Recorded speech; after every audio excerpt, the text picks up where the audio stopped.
Na kamu da matsananciyar soyayyar Sheikh Isa Ali Pantami. Ba ni da burin da ya wuce shine na auri Sheikh Ali Isa Pantami, domin ta haka ne zan bar sana'ar fim ɗin da nake yi. Waɗannan maganganun su suke ta yawo a social media a dangane da soyayyar Hadiza Gabon da kuma Sheikh Ali Isa Pantami. Mai sauraro domin jin cikakken wannan rahoton, ka biyo mu har ƙarshen wannan bidiyon. Amma kafin nan dan Allah muna roƙonka ta hanyar dangwala mana alamar subscribing. Sannan kuma kada ka manta ka danna mana alamar ƙararrawar sanarwa, domin ta haka ne za ka ringa samun labaranmu kai tsaye da zarar mun ɗora. Mun gode. Mai sauraro kamar yadda ka sani dai, idan kana hawa social media ka san labarin da yake trending a social media.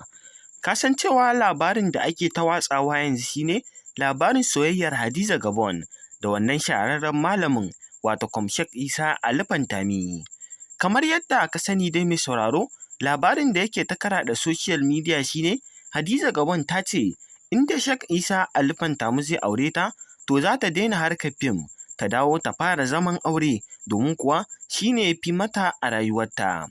Waɗannan maganganun suna ta yawo a social media, ana cewa Hadiza Gabon ce ta faɗi waɗannan maganganun akan Sheikh Isa Ali Pantami.